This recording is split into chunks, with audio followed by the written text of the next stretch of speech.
আমি আরামে ঘুমাচ্ছিলাম, তখন আমার আম্মু ডাক দিল। বাবা মুনতাহির, ওঠ বাবা। আম্মু উঠতেছি, দাঁড়াও তো। আরে বাবা, আজকে না তোর প্রথম কলেজ? আমার মনেই ছিল না আম্মু। আচ্ছা তুই এখন উঠ। আম্মু। তারপর আম্মু চলে গেল, আর আমিও ঘুম থেকে উঠলাম। এখন ফ্রেশ হতে হবে আর কি। তো আমার পরিচয়টা একটু দিয়ে দেই। আমি মুস্তাহির আহমেদ ওকিম। বাবা মায়ের একমাত্র ছেলে, আর একটা বোন আছে, শ্বশুরবাড়ি চলে গেছে। আর আমি এবার ইন্টার প্রথম বর্ষে। বাস্তবে আমি এখনো অনেক পিচ্ছি। যাই হোক, গল্পে যাওয়া যাক। তো আমি ফ্রেশ হয়ে আসলাম খাবার টেবিলে। আমি আব্বু একসাথে খেতে বসলাম। আমরা সব সময় একই সাথে খাওয়া করি। তা বাবা, তোর তো আজকে কলেজ প্রথম দিন, তাই না? আম্মু। শোন বাবা, আমরা বাবা গরিব মানুষ, এবেলা খাই তো ওবেলা চিন্তা হয়। জি আম্মু। কারোর সাথে ঝগড়া করবি না, উঁচু গলায় কথা বলবি না। আম্মু, তুমি কি আমাকে কখনো এমন কাজ করতে দেখছিলা? না, তাও বলতেছি। তা বাবা, তুই এখন কেমনে যাবি? কেমনে আবার? আমার সাইকেলটা কি জন্য আছে? এত দূর সাইকেল নিয়ে যাবি? আব্বু। আচ্ছা, তোর কোনো সমস্যা হলে আমাকে বলিস। আচ্ছা।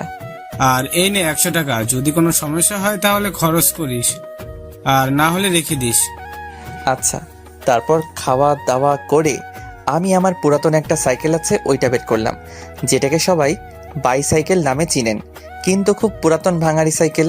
যাই হোক, আমার সাইকেল নিয়ে যেতে প্রায় 2 ঘন্টা লাগবে। আমার বাসা গ্রামে আর আমার কলেজ শহরে। 15 কিলোমিটার রাস্তা।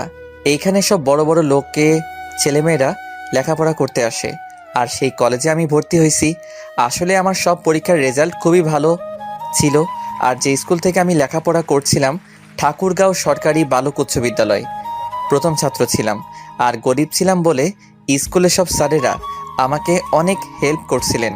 সাইকেল চালিয়ে আমি চলে আসলাম আমাদের সেই কলেজে। কলেজের গেটে খুব সুন্দর করে একটা লেখা, ঠাকুরগাঁও সরকারি কলেজ।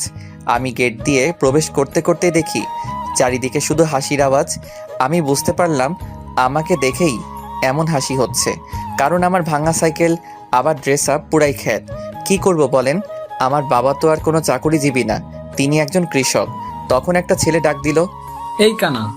আমি বুঝলাম আমাকে বলতেছে, কারণ আমি একটা মোটা ফ্রেমের চশমা পরে আছি। তাই আমি পেছনে তাকাইলাম, দেখলাম ছেলেটা একটা কারের ওপর বসে আছে। ওর সাথে আরো কয়েকজন ছেলে, সবাই ছেঁড়া প্যান্ট পরে আছে। এটাই আমাদের সমাজের ধনীদের পোশাক আশাক। আমি গেলাম ওদের কাছে। আসসালামু আলাইকুম ভাইয়া। ওয়ালাইকুম আসসালাম। তা বাবু, তুমি কি আজকে নতুন?